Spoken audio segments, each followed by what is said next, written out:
Bismillah, assalamu alaikum. Merci de votre accueil et bienvenue aussi. Alors, comment est-ce qu'on va faire? J'ai besoin d'interagir avant de démarrer. Je suis un diesel, donc sinon j'arrive pas à trouver quoi dire. Donc ce qu'on va faire plutôt, c'est très rapidement passer en petits groupes. On a préparé des textes. Il y a 3 textes différents. Donc c'est 3 sujets différents. Vous choisissez le sujet qui vous plaît et vous rejoindrez du coup un groupe où tout le monde aura le même texte, le même sujet donc à lire et à discuter. Je trouvais mieux de passer par un texte parce que un discours, on l'entend par là et puis ça sort par là. Un texte, ça oblige à rentrer dedans, à se casser la tête, à essayer d'être d'accord, pas d'accord, à comprendre, etc. Donc ça exige plus d'efforts pour vous. Je sais que c'est un pique-nique, c'est l'été, presque les vacances, le déconfinement, etc. Mais ça n'empêche pas de faire marcher son cerveau. Au contraire, on a besoin de faire travailler ce muscle-là qu'on a peut-être délaissé avec le confinement. Donc si je veux retrouver les sujets, le féminisme dominant a un frein au mariage, paradoxe moderne, s'épanouir ou se marier, et les marchands de rencontres à la conquête du marché des célibataires. Donc voilà, c'est 3 sujets différents.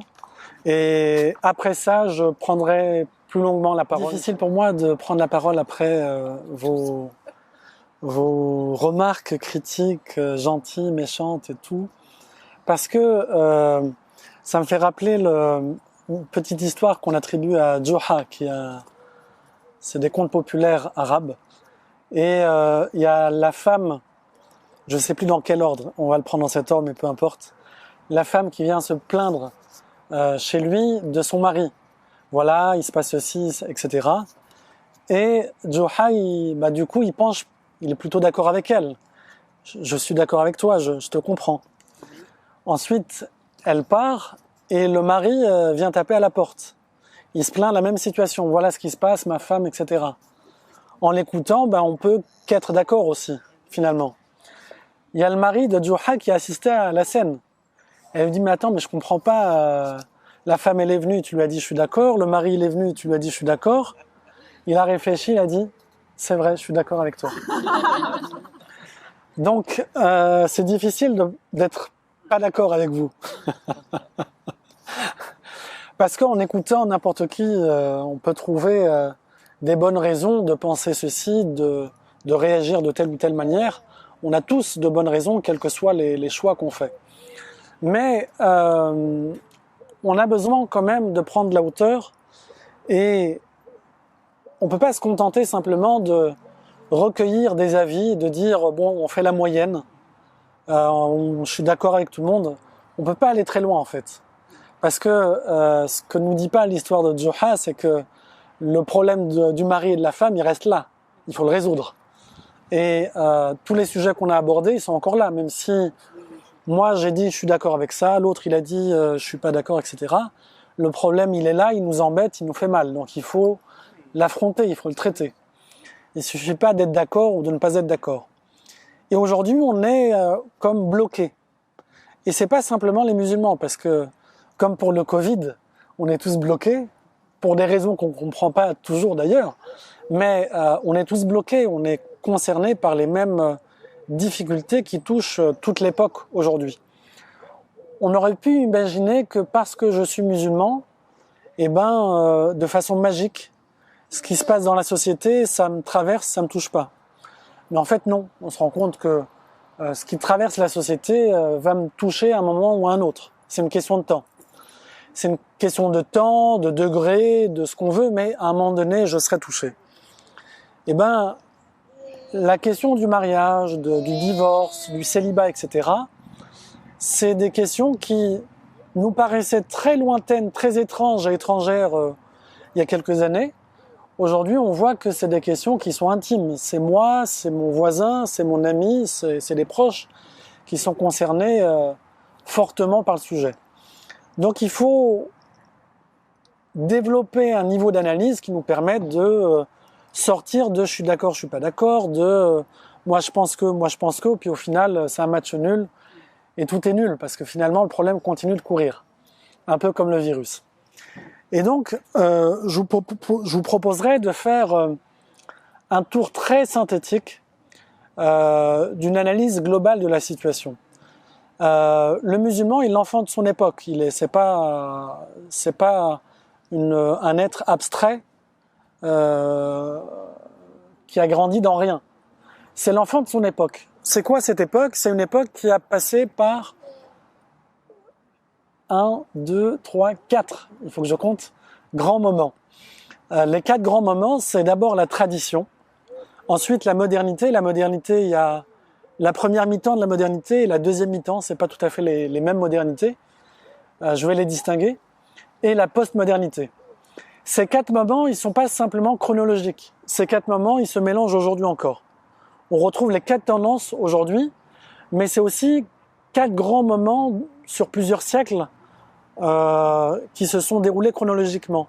Mais comme il y a des résidus, il y a des régressions, il y a des choses qui reviennent, donc finalement, au même moment, on peut trouver 4 tendances contradictoires. Et le musulman, il est pris dans ces 4 tendances avant même qu'il aborde l'islam, avant même qu'il essaye de se référer à l'islam, il est déjà travaillé par ces 4 tendances. La première tendance, la tradition, et quand on dit tradition, c'est d'abord la tradition chrétienne, et ces 4 tendances, ces 4 façons de voir la religion, l'individu, la famille, le bonheur, le travail, etc. Et je vais vous montrer très facilement et très rapidement comment ces 4 tendances se distinguent.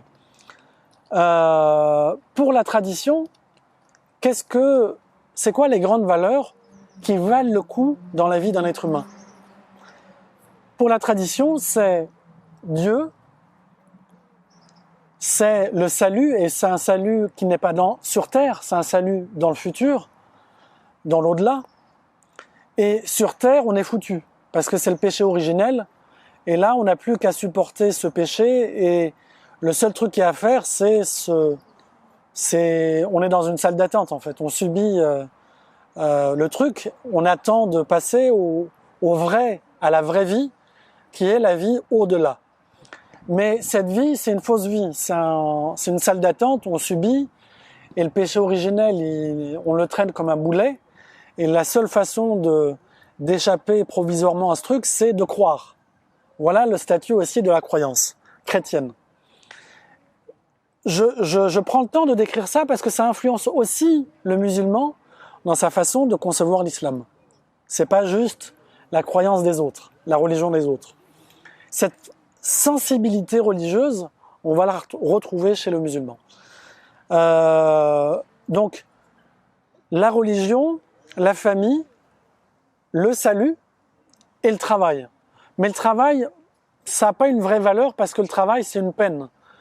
Parce que Adam a déconné, paix sur lui, péché originel, donc on se retrouve en train d'être obligé de travailler. Donc en fait, le travail est très mal vu d'un point de vue chrétien. Originellement, alors il y a des développements nouveaux. Le christianisme s'est mis à jour. Il y a d'autres théories qui ont vu le jour. Mais historiquement, c'est d'abord ça la vision qu'on a du travail. La vision de la famille, c'est la famille qui a un soutien, une source de protection et de sécurité pour l'individu contre tout ce qui peut se passer à l'extérieur. D'accord ? L'individu n'a pas de valeur, n'a pas vraiment de valeur. La valeur, c'est plutôt le collectif, c'est plutôt la famille, c'est plutôt la société, c'est plutôt la collectivité, l'église. Mais l'individu n'a aucune valeur s'il n'est pas relié à ça. S'il n'est pas relié à l'église, s'il prend pas son poste dans sa famille et dans la société, en gros, il vaut rien. D'accord ?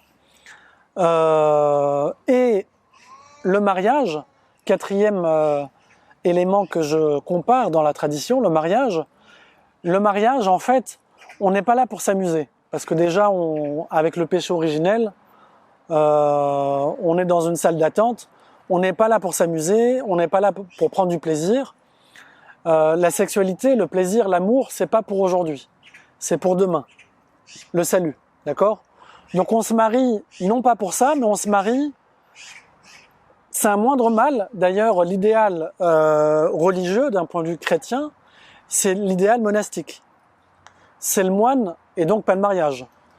Et le mariage a été accepté de force, c'est la réalité qui a imposé ça de force, mais théologiquement, à la base, ça posait problème, on n'était pas trop en phase avec. Donc ok, maintenant, on dit que c'est halal le mariage, mais on se marie pour faire des enfants. C'est la condition pour que ce soit halal. Si on se marie dans une autre niya, dans une autre intention, le mariage, il n'est pas très chrétien. Très récemment, c'est vraiment très très récent, une cinquantaine d'années plus ou moins, le christianisme, l'Église a révisé sa copie dans sa conception du mariage. Et là, on a un tout autre discours. Mais c'est ce discours que je viens de rappeler de façon synthétique qui a emmerdé les gens pendant des siècles en Occident. Et c'est ça qui a fait venir ce qu'on a appelé la modernité. Donc la modernité sur qu'est-ce que la famille, qu'est-ce que le bonheur, la vision du travail et de l'individu et du mariage, c'est l'inverse. Donc c'est quoi les grandes valeurs de la modernité, de la première modernité? Les grandes valeurs, c'est plus la religion, c'est la science. C'est plus Dieu, c'est l'État. C'est plus l'Église, c'est l'État. C'est l'État qui dit ce qu'on doit faire aujourd'hui. Et on voit ce discours moderniste aujourd'hui s'appliquer aux musulmans. L'État voudrait dire aux musulmans ce qu'il doit croire, ce qu'il doit penser, comment il doit sentir les choses, comment il doit hiérarchiser les choses, au-delà même de la sphère strictement politique qui pourrait intéresser tout le monde, même dans la façon dont le musulman pourrait ou devrait concevoir sa religion. Et donc dans cette première modernité, les grandes valeurs, progrès, science, État, la République et l'homme, mais au sens général. C'est l'homme en général, c'est les droits de l'homme, d'accord? C'est l'universel. On va remplacer la sacralité du croyant par la sacralité de l'homme en général. Et quelle est la conception de la famille dans la première modernité? La famille, c'est important, et c'est encore un refuge ou une protection contre le mal qui peut se passer dans l'extérieur. Et encore plus pendant la première modernité où on a eu ce qu'on a appelé la révolution industrielle. Donc la valeur travail est forte, mais la famille reste la protection contre le travail qui vient dérégler la vie de famille. Certes, le travail il peut arracher toute une famille de la campagne vers la ville, le mari de la campagne à la ville, et du coup ça brise des familles. Mais la famille reste perçue et vécue comme la base arrière. C'est là où j'ai ma protection. C'est là où je peux enfin souffler.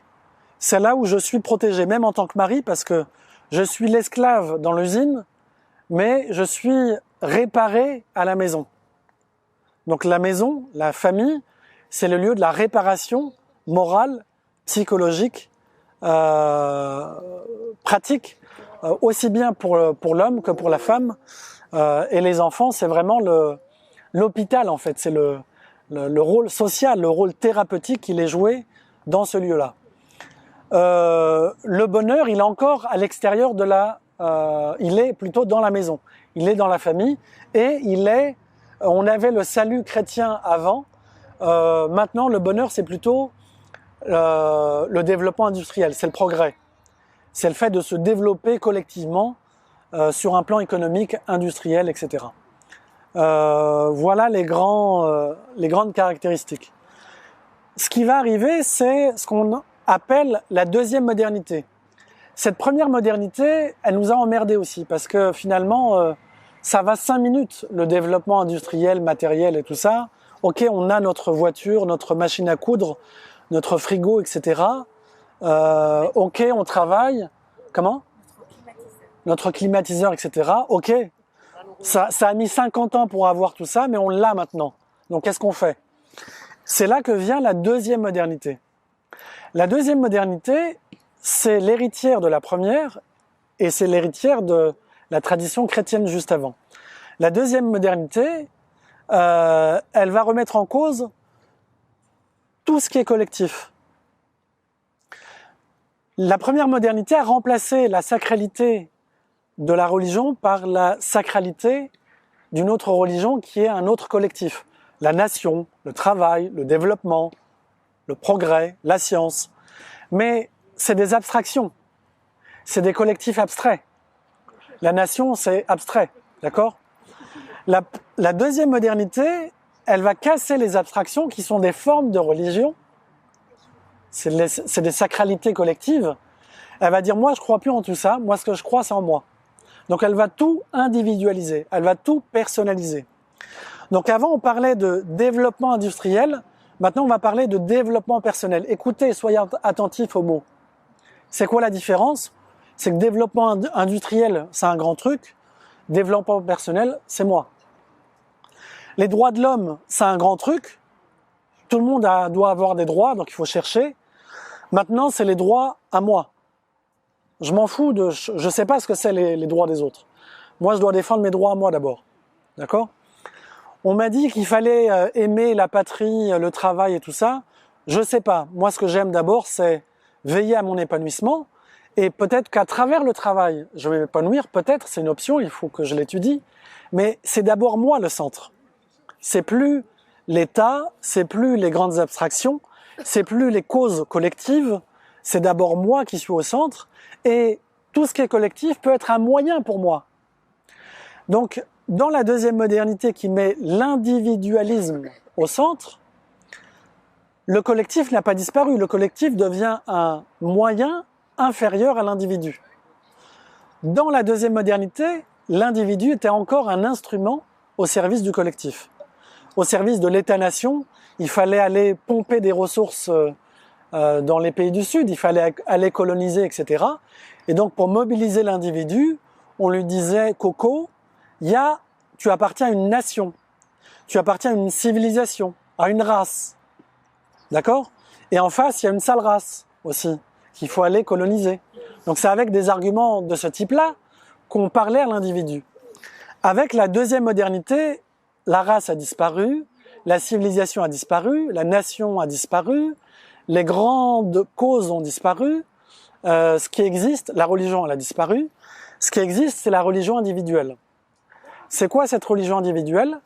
Désormais, la seule chose qui a de la légitimité, c'est mon bien-être, c'est mon épanouissement, c'est mon développement personnel. Et c'est la question de l'amour, qui est un moyen dans cette religion-là. Vous prenez n'importe quel sujet,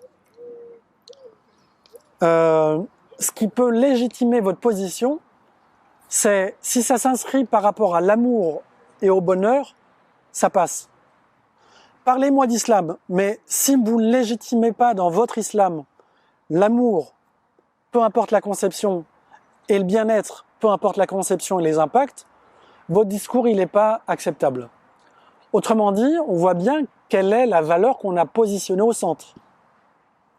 Et on voit bien le sens nouveau qu'a pris la religion, qui est d'être quelque chose fabriqué de toutes pièces par un individu.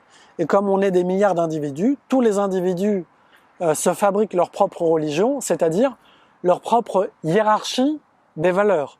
Chacun dit, pour moi, c'est ça qui est important ou pas. Et on compose avec les uns et les autres là-dedans, d'accord ? Donc ça, c'est ce qu'on caractérise comme étant la deuxième modernité. Ce que je vous décris là, c'est pas moi. C'est pas une critique. C'est pas mon avis personnel. C'est un phénomène totalement extérieur et en même temps très intérieur à nous tous, donc aussi à moi. Mais c'est un tableau qui n'est pas moi en fait. C'est pas moi qui l'ai dépeint. C'est un tableau qu'on va découvrir dans toutes les disciplines, en sociologie, en anthropologie, en sciences, il me manque quelques disciplines, mais on va retrouver exactement ces tendances-là analysées dans toutes les disciplines en sciences humaines et même dans les sciences naturelles. On va voir des évolutions. Je ne vais pas rentrer là-dedans parce que c'est un autre développement. Mais voilà, donc ce tableau-là, c'est pas une question d'avis. On s'en fout de la vie des uns et des autres.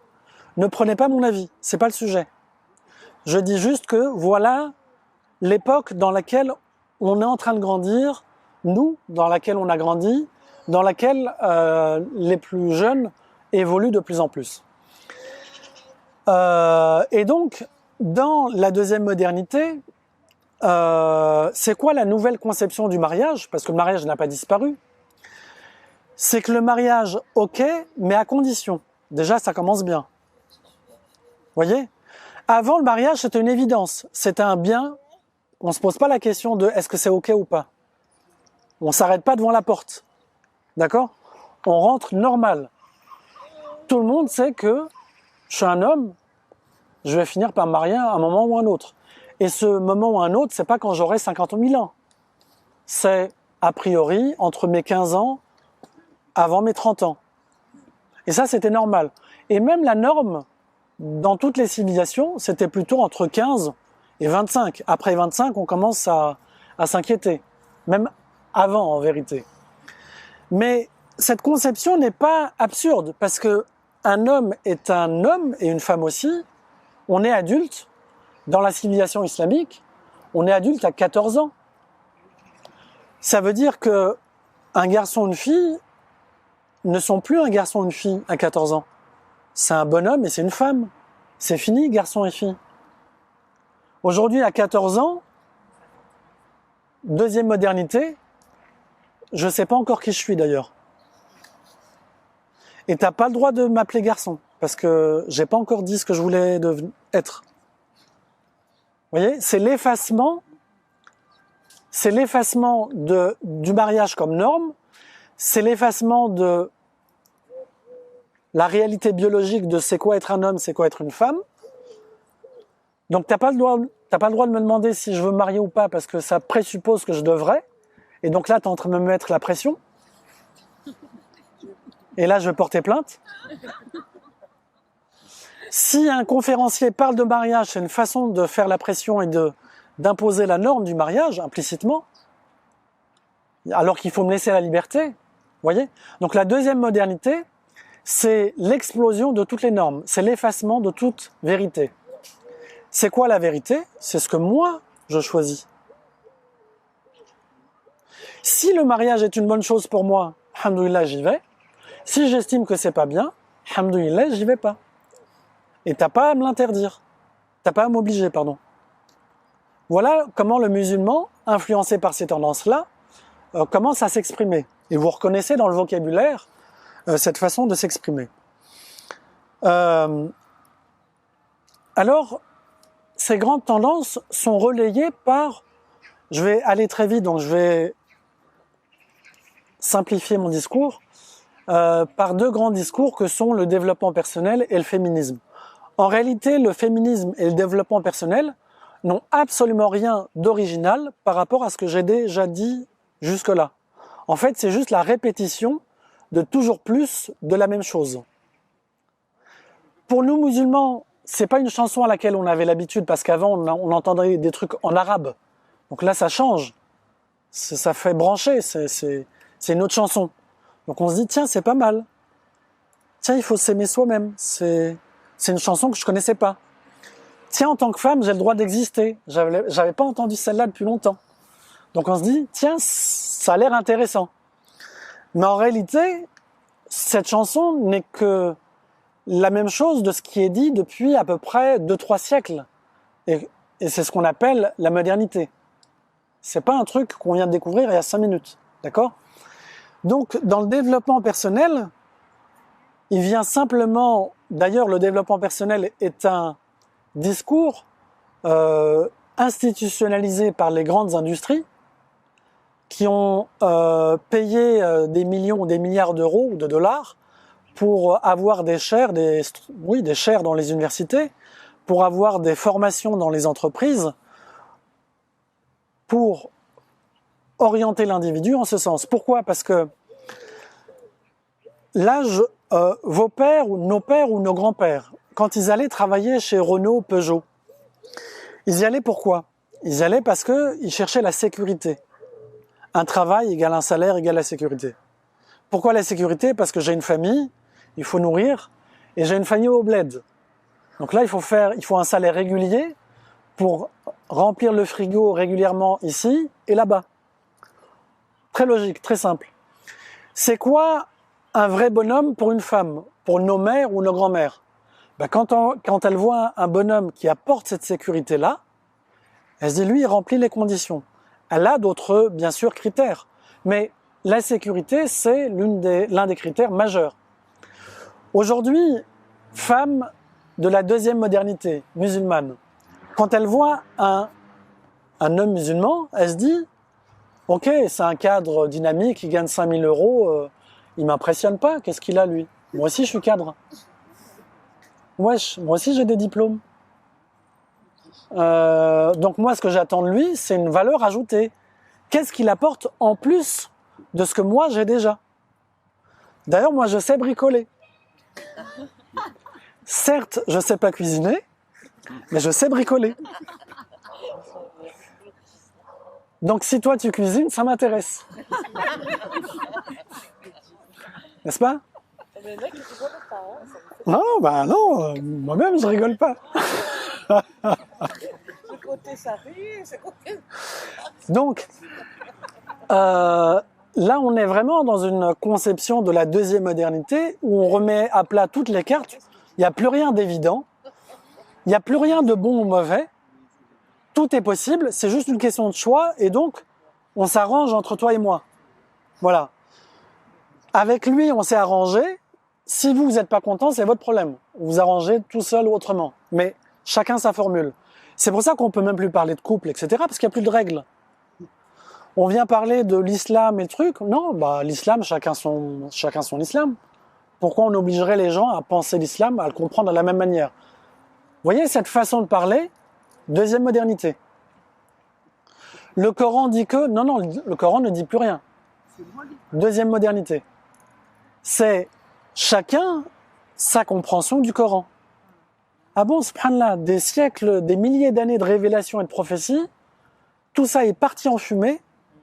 Le Coran, même quand il est récité, on n'entend plus. Ce qu'on entend, c'est juste ce que moi, j'ai envie de comprendre et de retenir du truc. C'est terrible. Et quand on fait ce tableau-là et que les gens ne mesurent pas à quel point on est devenu individualiste, mais c'est encore plus terrible. Parce qu'on n'est pas conscient qu'on est à fond dedans. Nous-mêmes, sans aller très loin, sans parler des autres, hein, nous sommes les enfants de cette époque-là. Et donc, le problème du mariage et du célibat doit se poser dans les termes de cette époque. Et l'islam doit venir interpeller cette époque. C'est cette époque qui doit venir bousculer, interroger, éclairer. C'est pas un islam abstrait, avec d'autres problèmes. D'accord? Donc, qu'est-ce que l'islam a d'essentiel à dire, du coup, à ce sujet? Ce qu'on a perdu, c'est d'abord une vision de la nature de l'homme, de la nature de l'être humain. Aujourd'hui, on a complètement craqué. On est à l'heure de la deuxième modernité qui nous fait croire que je n'ai pas besoin de quiconque. Je n'ai pas besoin de femme, moi. Je peux être heureux sans. Si j'ai besoin d'être heureux avec, c'est une option, mais c'est pas une obligation. J'ai besoin d'une femme, tout comme j'ai besoin d'une voiture. Ou j'ai besoin d'aller faire un voyage ou le tour du monde. C'est une option parmi tant d'autres. Mais je suis pas obligé de passer par là. D'accord?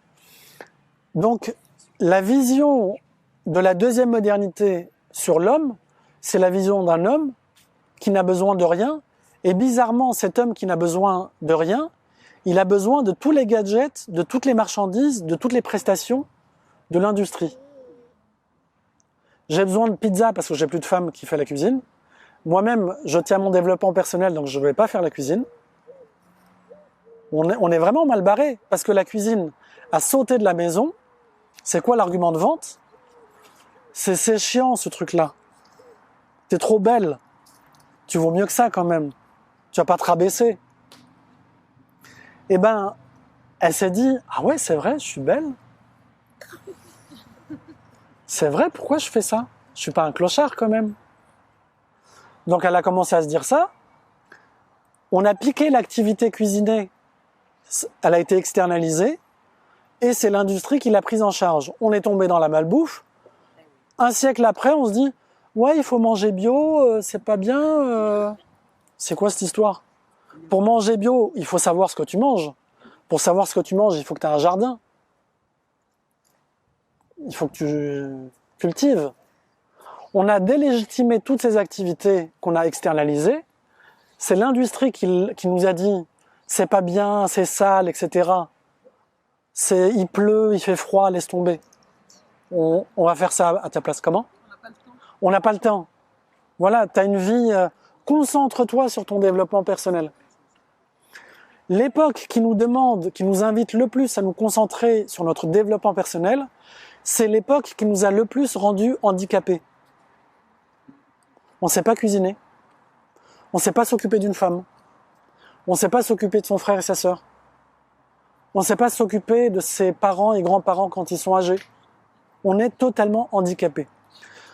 On a éradiqué l'ancien analphabétisme, qui était la capacité de lire, d'écrire. Ça, c'est réglé. Tout le monde, dans les sociétés modernes, quasiment tout le monde sait lire et écrire. C'est plus un problème.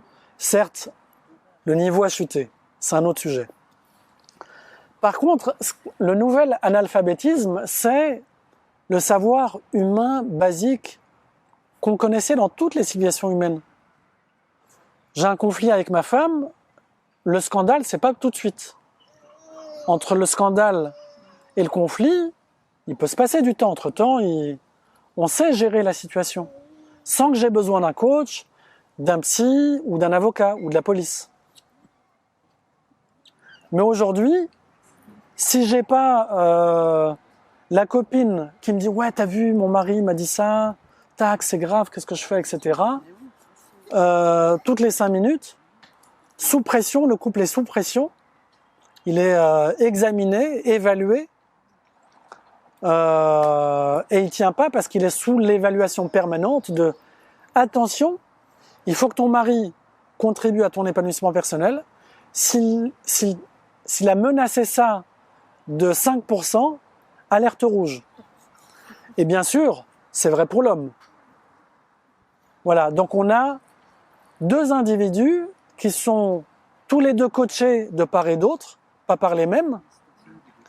Et dès qu'il y a une atteinte à la liberté individuelle ou aller à la recherche de « j'ai envie de faire ce que je veux », on a tous les meilleurs conseillers et plutôt les diables qui sont à gauche et à droite. Même à droite, les anges ont été remplis. Parce qu'aujourd'hui, tout le monde veut se faire l'avocat du diable, plus personne ne veut se faire l'avocat des anges. Donc j'ai plus d'anges à droite. J'ai le diable à droite et le diable à gauche. Je veux demander à ma famille, on me conseille de couper. Je demande à mes amis, laisse tomber. Ma femme, elle me pousse à couper. Tous les signaux me poussent à couper. En fait, toute l'époque est d'accord. Pense d'abord à toi. Il n'y a plus aucune divergence. Le féminisme dit la même chose, le développement dit la même chose, et on fait dire à l'islam la même chose. Tous les signaux sont au vert. Bizarrement, c'est l'époque qui produit le plus de séparation, même quand on est cool, même quand on n'est pas marié. On est plutôt en mode séparé, c'est le mode normal aujourd'hui. Se retrouver tout seul, c'est plutôt la norme. Ce qui est devenu anormal et étrange, ah ouais, il est marié. Ils ont 25 ans, ils sont mariés. Je dis même pas avant. 25 ans, ils sont mariés. C'est devenu un truc bizarre. Donc voilà, ça c'est la deuxième modernité dans laquelle on a été enfanté. C'est terminé, Hein? Le cœur qui bat. Ah oui. Donc ce que l'islam vient apporter à toutes les époques, et encore plus à notre époque, c'est la vérité sur l'être humain. Ça sert à rien de passer 50 ans de notre vie et 3 siècles à l'échelle d'une civilisation à se demander c'est quoi un homme, c'est quoi une femme. Un homme, par nature, a besoin d'une femme, et réciproquement. Tu peux faire le tour du monde pour vérifier le point. Dans 3 siècles, on va le redécouvrir, hein, on va redécouvrir la roue. Là, on est parti pour. Hein. Moi, alhamdoulilah, j'ai aucune inquiétude. Je me dis, c'est une vérité tellement vraie qu'on peut faire le tour du monde, on va revenir dessus. Ce qui est un peu triste, c'est qu'entre-temps, il va y avoir beaucoup de casses encore. C'est juste ça qu'on doit éviter. Mais sinon, la vérité, j'ai pas d'inquiétude sur le fait qu'elle se révèle, elle se manifeste, indépendamment de ce qu'on a envie ou pas de connaître. Et donc, là où Tinder nous vend des slogans publicitaires, single not sorry, je suis célibataire mais je n'ai pas à m'excuser. Autrement dit, j'ai pas à me sentir coupable du fait que je suis célibataire. D'ailleurs, je me sens super bien. Vous voyez, on est en train de doper l'individu pour qu'il se sente... t'as pas encore parlé de mariage que déjà le terrain il est miné en face. Déjà, il commence à dire j'ai pas besoin, pourquoi tu... Déjà, tu me parles de mariage, ça présuppose que moi j'ai besoin de toi. Déjà, tu m'as insulté là. Voilà comment on est programmé à attaquer l'autre. Et il y a cette métaphore, le mariage c'est la moitié de la religion. Tinder nous dit, moi je suis pas la moitié, tu m'as vraiment pris pour un clochard. Moi je suis plus que la moitié. Moi je me suffis à moi-même. Je vais pas attendre de me marier pour me sentir bien. Et grâce à Tinder, alhamdoulilah, je me sens très bien. Vous voyez le déplacement, comment il se fait très gentiment. De façon très gentille.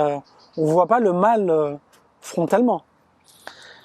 Donc, le discours qui insiste le plus sur l'indépendance et le bien-être, c'est le discours qui, derrière, prépare industriellement les solutions pour se rencontrer, les solutions pour manger des pizzas surgelées, les solutions pour garder les enfants, les solutions pour les maisons de retraite pour les parents qu'on va jeter à la poubelle parce que il est hors de question que je sacrifie mon bien-être.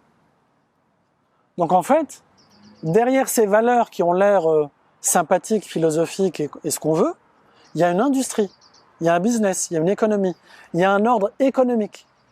C'est pas juste, il faut voir l'arrière du discours et pas simplement... c'est pas simplement une question de débat entre toi et moi sur est-ce que tu es d'accord ou pas sur le développement personnel. On s'en fout de ça. C'est pas le sujet.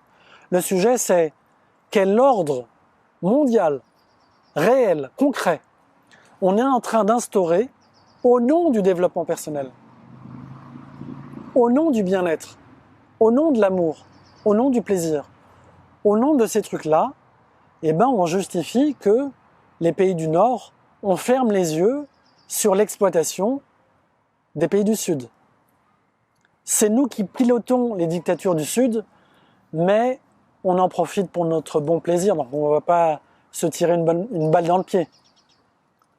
Voilà, donc le développement personnel, c'est l'allié numéro 1, c'est l'argument de vente numéro 1 de toutes les guerres, de toutes les colonisations, de toutes les dominations aujourd'hui. Il ne faut pas avoir d'illusions là-dessus. Hein. C'est grâce à lui qu'on peut justifier. Israël prétend sur des indices à l'échelle internationale, Israël s'estime en très bonne position sur le plan du bien-être. Alhamdoulilah, ils se sentent bien les gars. Ils écrasent, ils tuent, ils détruisent, mais alhamdoulilah, ils se sentent bien. Pas de remords, pas de sentiment d'injustice. Tout se passe bien. Vous voyez le remplacement, le grand remplacement entre le sentiment de bien-être et le bien. L'islam vient nous rappeler que jamais on doit accepter d'oublier le bien et la justice au nom du bien-être, au nom de « moi je me sens bien ». On s'en fout de ce que tu te sens bien. Si tu adhères à l'islam, alors tu adhères à l'exigence d'aligner ton sentiment de bien-être, ton plaisir, au bien et à la justice. Et quand ce qui me fait plaisir, c'est que des choses mauvaises, c'est que j'ai un mal en moi, que je dois réformer et purifier. Mais confondre ce qui me fait du bien et ce qui est bien, ça c'est de la jahiliya, c'est de l'ignorance. Et c'est même du shirk, c'est du polythéisme, parce que c'est prendre mes voix intérieures qui me disent « ça c'est super bien, j'aime bien », avec Allah. Et c'est ça la deuxième modernité. Et c'est ça la religion de la deuxième modernité, c'est légitimer l'individu, ses passions contradictoires, pilotées par l'industrie du marketing, de la publicité, qui nous insuffle des désirs, des volontés, des idées, des valeurs qu'on dit être personnelles. Mais qu'est-ce que ça a de personnel? On chante tous la même chanson aujourd'hui. On a l'impression qu'on est unique, mais on chante tous la même chanson aujourd'hui. C'est très marrant à observer cette situation. Donc ce que l'islam nous rappelle, c'est pas de confusion. On n'est pas là pour être des imbéciles heureux. Être heureux ne doit jamais masquer le devoir de bien, le devoir de vérité, le devoir de justice. Et le bonheur doit s'inscrire dans la vérité, la justice et le bien, et non pas en dehors. Si c'est déconnecté, eh bien le bonheur devient une forme d'injustice, une forme d'excès, une forme de perversité, une forme de polythéisme. Pour le purifier, il faut qu'il soit contrôlé par 3 autres valeurs, la vérité, le bien et la justice. Voilà ce que l'islam nous rappelle comme vérité valable encore aujourd'hui. Et sur la nature humaine, là où le développement personnel a effacé la question, avant on parlait du rôle, le rôle homme-femme. Aujourd'hui, le rôle est devenu le rôle en arabe. Le rôle, c'est le monstre. On peut plus parler du rôle homme-femme parce que là, c'est comme si j'avais dit toi la femme ou toi l'homme. Qui te dit que je suis un homme? On peut plus dire à Khadija en islam, voilà, qui te dit que je suis musulmane? Je m'appelle Khadija, d'accord? Mais qui te permet de présumer que je suis musulmane? Vous voyez? Tout est flou maintenant, on peut plus dire. Ça devient compliqué de se parler parce que si je vois un homme physiquement, c'est normal que je l'appelle monsieur et je crois pas que ce soit un crime contre l'humanité que de l'appeler monsieur. Mais aujourd'hui, ça devient, on est en train de criminaliser parce que, par contre, femme voilée, oui, on peut dire, on peut réduire une femme à son voile, ça c'est normal. Mais les autres, on sait même plus comment les appeler. Mais femmes voilées, oui. Musulmans, séparatistes et compagnie, on a tous les noms d'oiseaux pour les musulmans aujourd'hui. Mais les autres, comme c'est des êtres humains, ils sont grands, ils sont beaux, ils sont intelligents, on ne peut pas les nommer ou les enfermer dans des cases, dans des catégories. Donc on doit faire très attention à notre façon de les nommer. Mais les musulmans, on peut les nommer de toutes les façons, des pires façons, ça gêne personne aujourd'hui. Donc, le développement personnel, tout comme le féminisme, pousse et l'homme et la femme, ils disent exactement la même chose, à être parfait, à être le leader. Une femme n'a aucune valeur si elle n'est pas leader, si elle ne crée pas sa boîte, si elle n'est pas chef de service. Franchement, tu es une clocharde si tu n'es pas chef du service.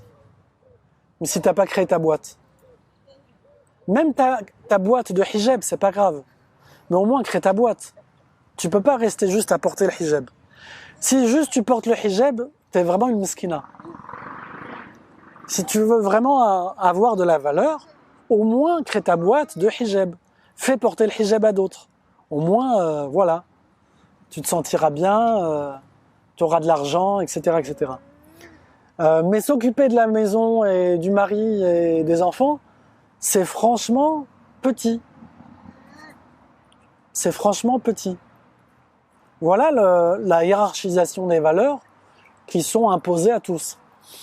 Et donc, un homme et une femme ne valent rien s'ils sont pas leaders, s'ils sont pas chefs, s'ils n'ont pas créé leur boîte, s'ils sont pas totalement indépendants.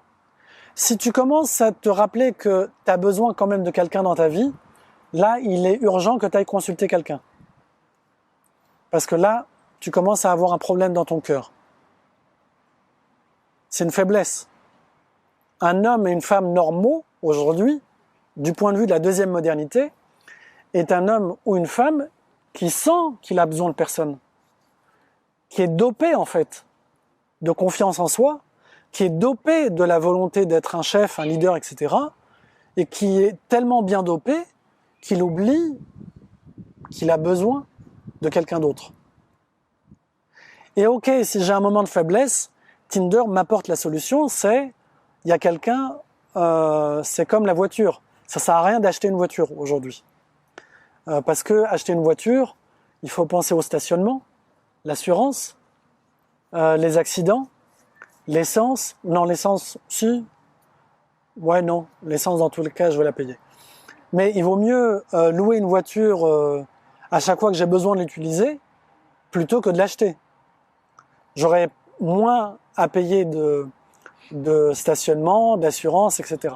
Moins de charges. Pareil pour une femme, et c'est ça qu'offre Tinder en fait. Et pas que Tinder, c'est juste un exemple qui est représentatif de la tendance qui est en train de se mondialiser aujourd'hui. C'est que un homme ou une femme, on n'en a pas besoin tout le temps. C'est chiant de les avoir tout le temps. Il vaut mieux les avoir à la demande. Netflix, à la demande, donc j'appuie sur un bouton, je choisis en plus. Parce que quand on se marie, c'est toujours la même. C'est chiant.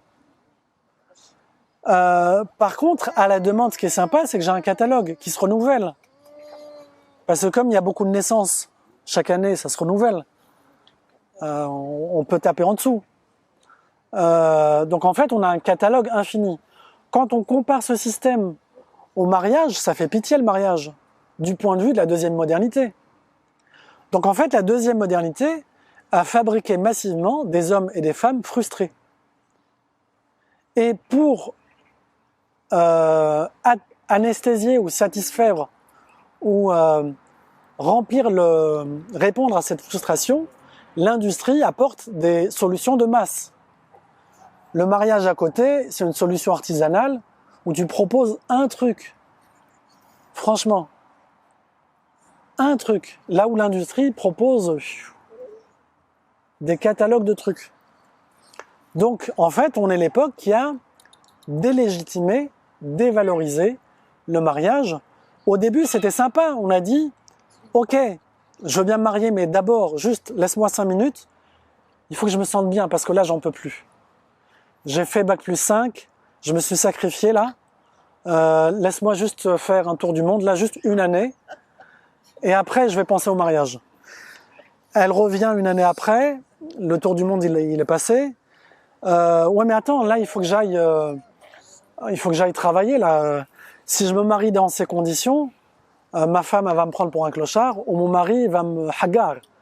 Il va croire que, voilà, il faut au moins que je fasse ma situation. Que je sois ex aequo. Que j'achète mon appart.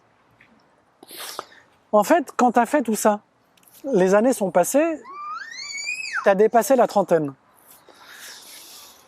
Tu as tellement cherché à remplir le vide que tu as oublié de laisser de la place pour que quelqu'un d'autre puisse rentrer.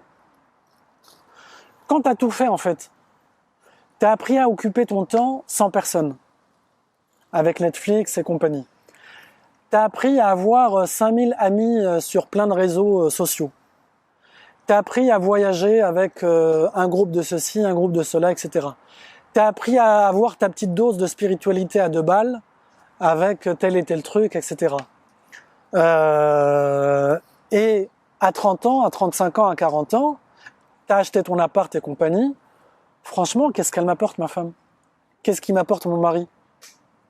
Elle a déjà son appart, elle a sa voiture, elle a ses copines, elle a ses copains, elle a son réseau.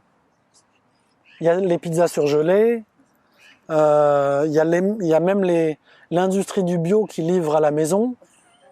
Je gagne 4000 €, le truc bio 20 €, j'ai pas besoin de me salir les mains.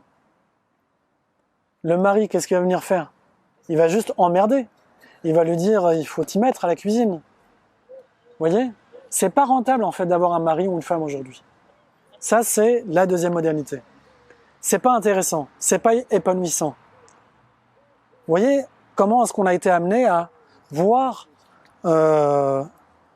cette réalité avec un regard qui a été totalement perverti en réalité. J'espère que la vidéo ne sera pas coupée sur certains extraits parce que... Ah, on pourrait croire que c'est mon avis personnel.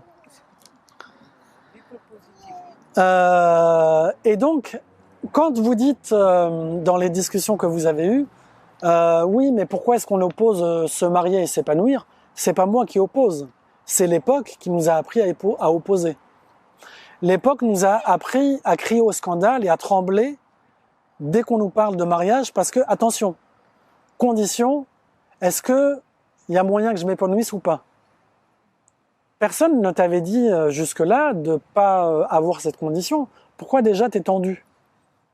Pourquoi tu te sens menacé? Vous le sentez ou pas ça? On se sent menacé alors que personne n'a dit plonge, rentre dans la prison et oublie l'épanouissement. Personne ne l'a dit. Hein. Mais on se sent obligé de rappeler que non, je rentre pas dedans, avant il faut que je rappelle. Détends-toi, hein. Tu as le droit de te marier et de t'épanouir. Mais ce droit-là, il n'est pas évident à notre époque. Parce que tous les discours qu'on a entendus, développement personnel, féminisme et compagnie, le discours moderne, de façon beaucoup plus générale, est un discours qui nous a appris à nous méfier du mariage, parce que mariage égale cuisine, tâches ménagères, belle-mère, mari qui prend la tête, il faut laver, changer les couches des enfants, etc. Donc ça, c'est la misère. Donc c'est pas moi qui oppose épanouissement et mariage, c'est l'époque qui nous a formé une certaine sensibilité qui fait que je suis comme ça quand on parle de mariage et que je sens que mon épanouissement est menacé, ma liberté est menacée.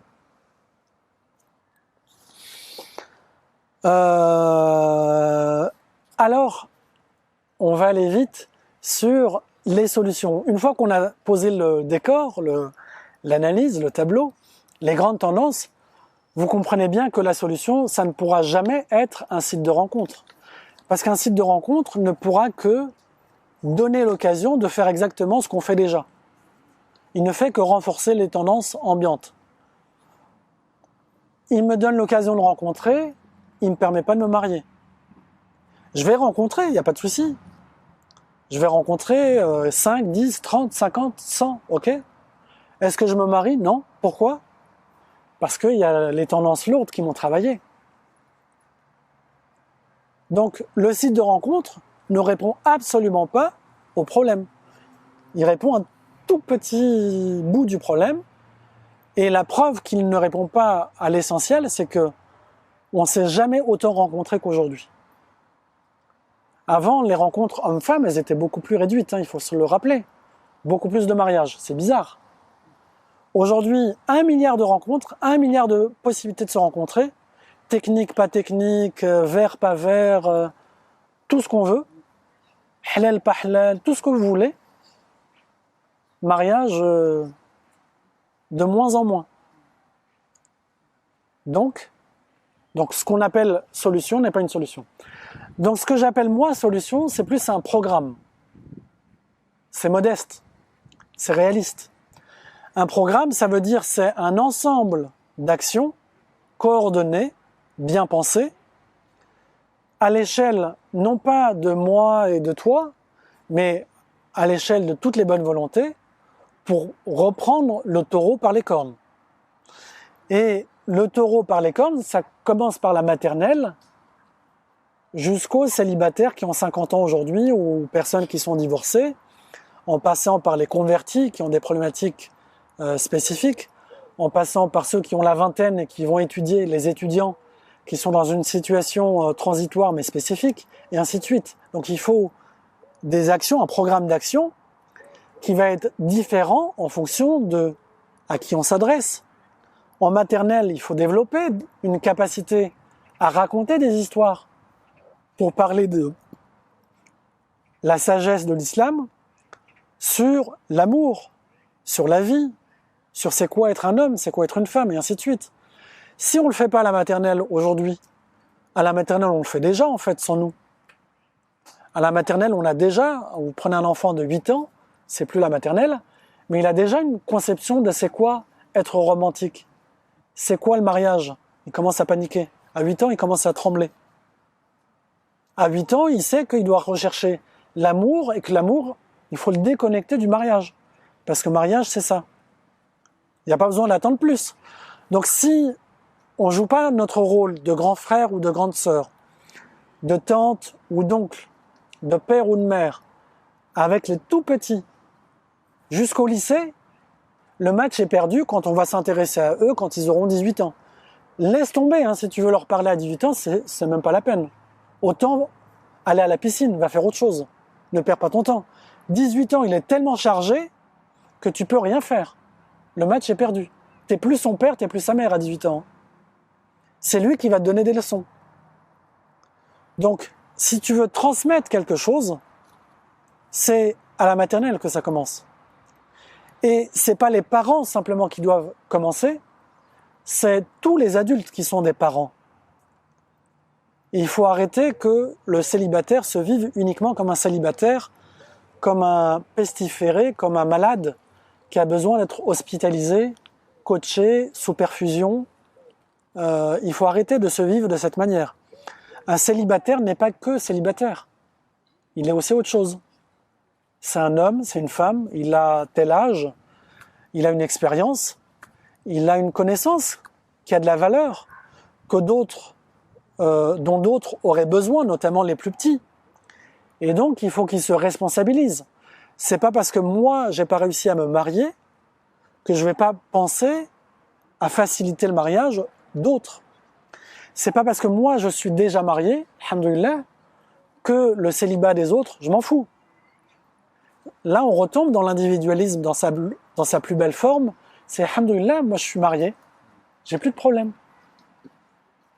Ou le célibataire qui croit qu'il n'est pas dans une forme d'égoïsme, mais qui, tant qu'il n'a pas résolu son problème de célibat, il se désintéresse de tout autre problème. Les petits frères et sœurs qui ne sont pas ses petits frères et sœurs de sang, qu'ils vendent de la drogue, qu'ils connaissent absolument rien de la religion, que sur la question du mariage, ils soient à l'ouest. Je m'en fous. D'abord, il faut que je sois bien, moi. Oui, mais t'imagines, si toi, t'es bien au bout de 30 ans, c'est-à-dire pendant 30 ans, t'auras rien foutu, t'auras rien apporté, t'auras été inutile à toute ta société pendant 30 ans. En fait, pendant 30 ans, t'as vécu pour rien. C'est terrible. C'est la pire chose pour un musulman.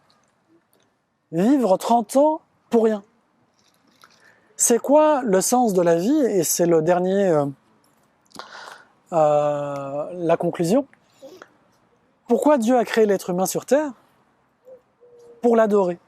L'adorer, c'est quoi? C'est pas simplement faire la prière et jeûner, c'est réaliser la volonté de Dieu, c'est-à-dire mettre en pratique la sagesse dans toutes les situations de la vie. En couple, en famille, dans la rue, à la mosquée, au travail, dans la gestion des affaires publiques, et ainsi de suite. Et j'ai pas de femme, ok, mais j'ai une famille. J'ai une mère, j'ai un père, j'ai des frères, j'ai des sœurs. Je suis orphelin, ok, j'ai des voisins, j'ai des amis, j'ai des frères et sœurs que je peux croiser à la mosquée, dans les associations. J'ai 40 ans, ok, mais autour de toi, il y en a qui ont 20 ans. Pourquoi tu fais arrêter de vivre comme des msaken, comme des pauvres, comme si vous n'avez rien à apporter aux autres? Et en fait, c'est à partir du moment où vous vous remettez en mouvement, vous vous rappelez que, non pas que vous dites « je suis totalement indépendant, je suis parfait », c'est pas ça que je vous dis. Je vous dis que vous avez des qualités. On a tous des qualités, on a tous un rôle social, une fonction, une valeur sociale. Et quand je vais exercer cette valeur sociale, déjà ma crise de confiance côté célibat, elle va être purifiée. Déjà, là où je commençais à devenir dingue en tant que célibataire, ça se remet beaucoup plus en place. Et tout l'enjeu, justement, c'est de trouver sa bonne place, sa juste place dans la société. À partir du moment où on écoute le développement personnel, le féminisme ou le discours moderniste, il vient dérégler la place de l'homme et de la femme. Pourquoi ? Parce que il vient nous faire croire que on n'est pas à notre place à la maison, on n'est pas à notre place avec l'autre, on est à notre place tout seul, et l'autre n'est qu'un instrument quand je veux, si je veux. L'islam nous enseigne la juste place de l'être humain. Pharaon n'a pas compris sa place, il a cru qu'il était Dieu. Dieu dans le Coran rappelle à tout être humain, à tout pharaon potentiel qui est en nous, que toi qui te crois grand, tu seras jamais aussi grand que le ciel. Tu n'atteindras jamais la hauteur des montagnes. Toi qui fais le dur, tu seras jamais aussi dur que le sol. Il remet l'être humain à sa place. Mais il y a l'autre être humain, l'autre extrême, qui se croit clochard, qui se croit faible, nul. J'ai rien, je connais rien. Il vient lui rappeler que tu es une créature de Dieu. T'es pas un arbre, t'es pas un animal, t'es pas un diable, t'es un être humain. Allah t'a fait confiance, il t'a donné un dépôt, une amana. Il t'a donné la liberté de faire le bien ou le mal. T'es capable de faire le mal, mais tu peux aussi faire le bien. T'es pas obligé de faire tout le temps le mal. Donc il vient, le Coran, nous rappeler nos qualités, nos capacités. Pas juste à moi individuellement. Tous, à nous tous. Et pareil pour ce célibataire-là, et pour cette personne mariée-là, le Coran nous rappelle que je ne suis pas que cet homme marié ou cet homme célibataire. Je suis ce khalifa fil ard, ce successeur de Dieu sur terre, qui a le pouvoir d'être libre, mais qui est donc responsable et qui aura à rendre des comptes demain. Et cette vie est l'occasion de mettre à l'épreuve ma fidélité ou mon pacte envers Dieu, mon engagement à faire le bien, mon engagement à être juste, à défendre la vérité dans toutes les situations de la vie. Aujourd'hui, je suis célibataire. Ya Allah, donne-nous les moyens de sortir de cette situation. Et entre-temps, je fais les choses. Je m'engage sur d'autres sujets ou sur ce sujet, là où je peux et comme je peux. Et une politique du mariage passe par développer des ateliers pour des enfants, maternelle, primaire, collège, lycée. Nos écoles musulmanes n'ont aucun programme, n'ont rien à dire à toutes les tranches, à toutes les classes sur ce sujet. Qui va fabriquer la matière pour le dire? Les animations à faire, elles sont débordées les écoles. Les profs, il n'y en a pas 50 000. Qui va le dire? Les savants, il n'y en a pas 50 000. Qui va apporter ça? C'est vous, c'est nous, personne d'autre. Si tout le monde s'attend, il n'y a rien qui se passe. Et puis, il y a tout un programme d'action à développer en direction des célibataires, des personnes qui sont divorcées avec enfants, etc., qui sont encore un autre public. Mais on ne peut pas tout mélanger. Le problème des sites de rencontres, c'est qu'ils donnent l'illusion de pouvoir trouver 50 000 possibilités de femmes ou d'hommes.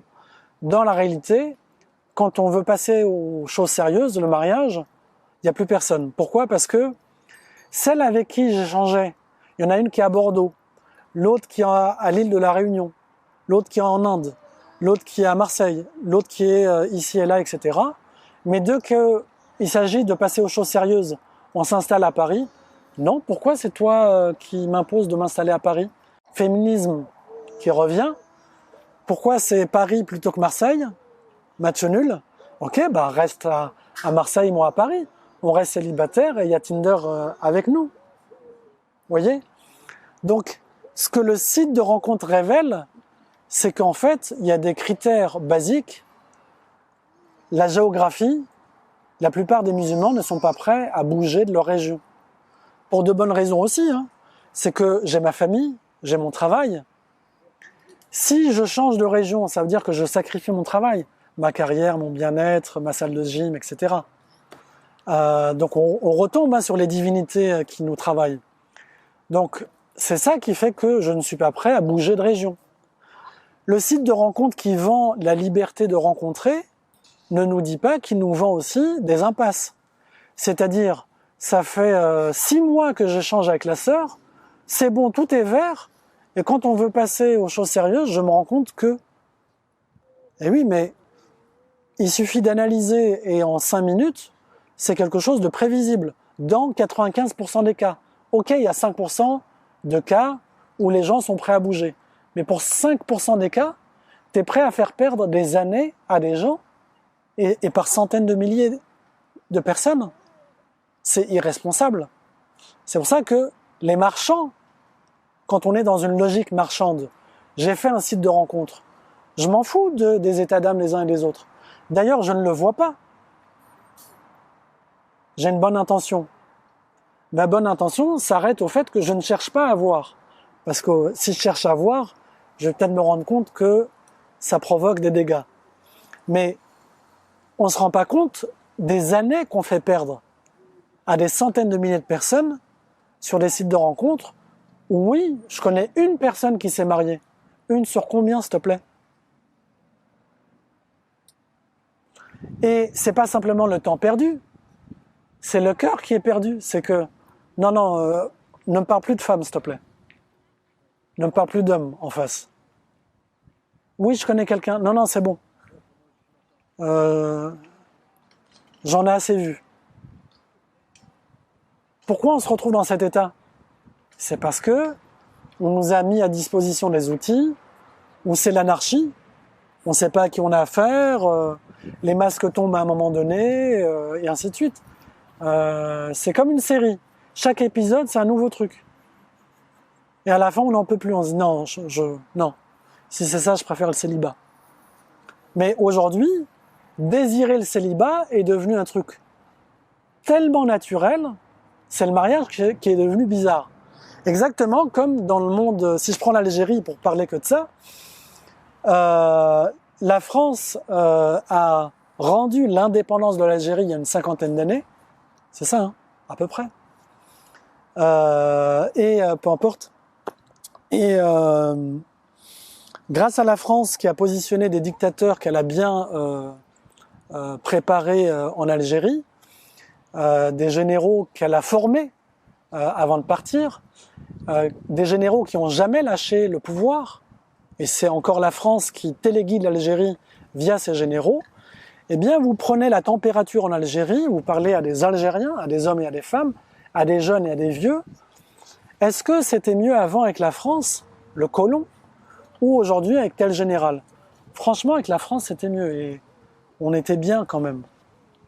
Donc, ce qui était un crime, parce qu'ils ont violé, ils ont tué par millions, c'est des crimes, hein, ils ont ôté la vie de millions de personnes, ils ont violé je ne sais combien de centaines de milliers de femmes. Tout ça, on oublie. Pourquoi? Quand tu me mets un dictateur, je commence à rêver du colon, en fait. D'accord? Aujourd'hui, on rêve du célibat quand on voit la jungle dans laquelle nous ont mis ceux qui nous ont vendu toutes les solutions. Voilà, donc tout mon discours n'est pas destiné à vous déprimer et à vous vendre ensuite des séances de coaching en individuel dans mon cabinet. Je n'ai pas de cabinet. Mon discours... Ouais, j'avais oublié, tu vois. Non, c'est de dire... c'est d'essayer de responsabiliser les musulmans, mais collectivement. Et c'est pas, encore une fois, je cherche pas à guérir mon voisin qui a le Covid, parce qu'on a tous le Covid aujourd'hui. Je cherche à vous dire qu'on a tous le Covid aujourd'hui.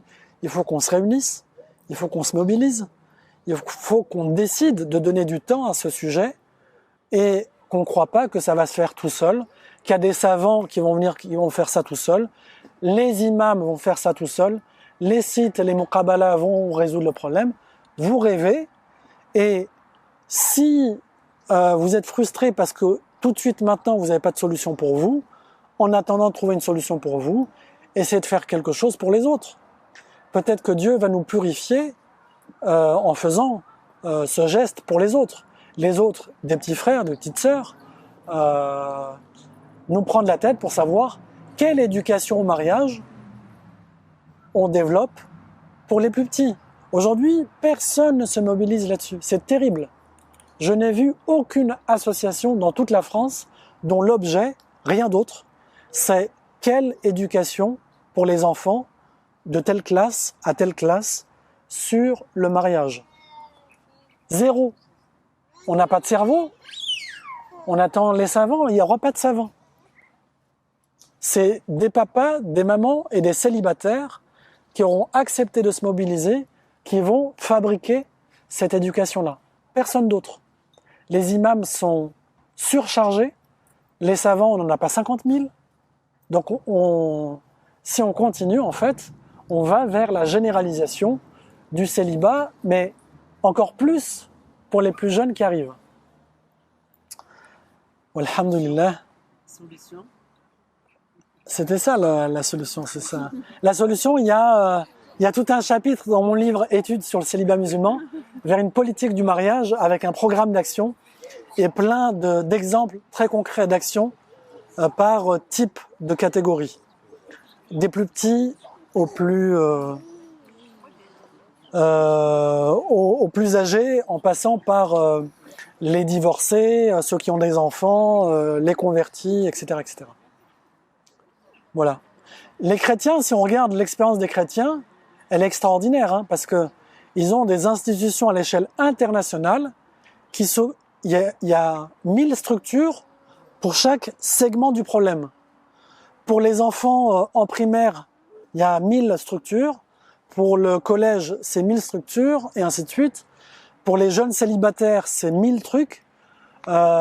Pour ceux qui sont mariés et qui ont des problèmes, il y a 1 milliard de trucs, voilà. Nous, il n'y a rien. On compte sur l'imam du coin.